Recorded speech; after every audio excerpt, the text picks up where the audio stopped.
যে বাংলায় যে সকল পরিযায়ী শ্রমিক বাংলার বাইরে কাজ করছে তাদের বাড়ি ফিরিয়ে এনে এবং তারা যদি নিজেরাও চলে আসে, যারা আসতে পারবে, যারা আসতে চায়, তাদের পুনর্বাসনের জন্য আমরা একটা পরিকল্পনা গঠন করেছি। এই পরিকল্পনাটার আমরা নাম দিয়েছি শ্রমশ্রী, নতুন পরিকল্পনা।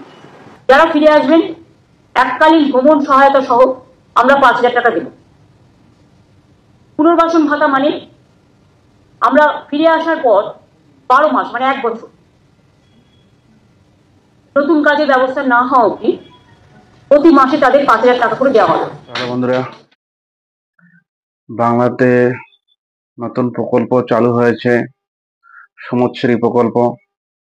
তো যারা যারা এই প্রকল্পটি নিতে চান তারা অবশ্যই বাড়ি যান, ফর্ম ফিল আপ করুন, তারপর অবশ্যই পেয়ে যাবেন। কারণ সামনে ভোট পেরিয়ে গেলে পাবেন কিনা তা নিয়ে সন্দেহ আছে। তো যেহেতু এখন সামনে ভোট আছে, তো যতদিন না ভোটটা হচ্ছে ততদিন আপনারা অবশ্যই পাবেন, এর গ্যারান্টি দেওয়া যায়।